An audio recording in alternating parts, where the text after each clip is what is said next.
নারী জাতি খুব ভয়াবহ জাতি। এই ছেলে, আজ থেকে তুমি কোনোদিন আর কোনো মেয়ের সাথে প্রেমের গল্প করো না। তুমি ধ্বংস হবে, তোমার বাপ ধ্বংস হবে, তোমার বংশ ধ্বংস হবে, তোমার জাতি ধ্বংস হবে।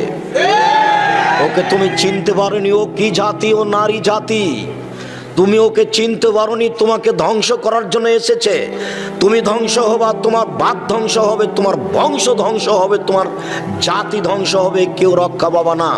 তুমি ওকে চিনতে পারোনি। আল্লাহর নবী বলছেন, মা তারাক্তুবাদি ফিতনাতা নাজার আলা রিজাল মিনান নিসায়ে, আমার জীবনে আমি ছাড়িনি কোনো বস্তু যেটা পুরুষের জন্য বেশি বিপজ্জনক হতে পারে নারীদের চেয়ে।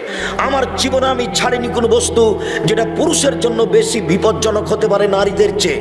আমার জীবনে আমি ছাড়িনি কোনো বস্তু যেটা পুরুষের জন্য বেশি বিপজ্জনক হতে পারে নারীদের চেয়ে। নারী হচ্ছে পুরুষের জন্য সবচেয়ে বেশি বিপজ্জনক বস্তু। মুহাম্মদ সাল্লাল্লাহু আলাইহি সাল্লাম বলেন, ও নারী জাতি, মা রায় তো আমি দেখিনি তোমাদের চেয়ে কাউকে আজহাবাইল রাজুলিল হাজেম, যে বুদ্ধিমানের বুদ্ধিকে নষ্ট করতে পারে। তোমরা এমন জাতি যে বুদ্ধিমানের বুদ্ধিকে নষ্ট করতে পারো।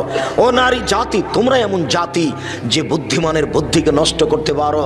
রাসূল সাল্লাল্লাহু আলাইহি সাল্লাম বলেন, ইয়াকুমুল মুগিবাত, যেই মহিলার স্বামী নাই ওই বাড়িতে যায় না, গেলেই তোমরা বিপদে পড়ে যাবা।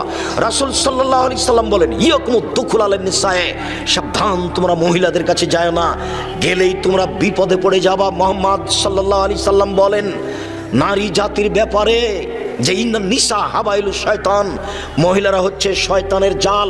আল্লাহ তাআলা বলেন, নিশ্চয়ই মহিলাদের ষড়যন্ত্র কঠিন আর শয়তানের ষড়যন্ত্র দুর্বল। উপস্থিত বৈঠকের মুসলিম বোন, আমি আপনাকে শয়তান বলে গালি দিনি, আমি আপনাকে শয়তানের জাল বা শয়তানের চেয়ে খারাপের কথা বলিনি। আপনি সম্মানী শিক্ষিতা মহিলা, আপনাকে আমি আয়েশার মতো মনে করি, খাদিজার মতো মনে করি। আপনাকে অপমান খাটো করবো এটা আমি আদৌ চাইনি। আমি আপনাকে খাটো করব কেন? আপনাকে আমি খাদিজা আয়েশার মতো মনে করি। আসলে বলতে চাচ্ছি, ওই যে আপনার পাশে বসে হয়েছে দেখেন, এখনো মাথায় কাপড় নাই, ক্লাস 10-এ পড়ে। এই হলো শয়তান, এটাই শয়তান, এটাই। এর বাপ অশিক্ষিত, এর মা অশিক্ষিত, এর বংশ অশিক্ষিত, এর বাপ অশিক্ষিত, এর মা অশিক্ষিত। জন্ম দিতে পারলেই বাপ হওয়া যায় না, ক্ষমতার নাম বাপ। প্রসাব করাতে পারলেই মা হওয়া যায় না, ক্ষমতার নাম মা। জন্ম দিতে পারলে বাপ হওয়া যায় না, ক্ষমতার নাম বাপ। প্রসাব করাতে পারলে মা হওয়া যায় না, নীতির নাম মা। এই মেয়ে, তোমার বাপ নেই, তোমার মাথায় কাপড় নেই কেন? তোমার মাথায় কাপড় নেই কেন? কি দেখাতে চেয়েছো তুমি আমাকে? কি বলতে চাও তুমি আমাকে? কি বলতে চাও? তোমার বাপ তো একজন কাপুরুষ মানুষ, কিছু বলতে পারে না। তুমি কি মনে করো আমি তোমাকে ছাড় দিয়ে কথা বলবো? তুমি এটা হিসাব কি পেয়েছো? তুমি একজন মুসলমানের মেয়ে, তোমার বাপ মুসলমান, তোমার মা মুসলমান, তোমার বংশ মুসলমান। তুমি মাথায় কাপড় না দিয়ে চলো কি করে?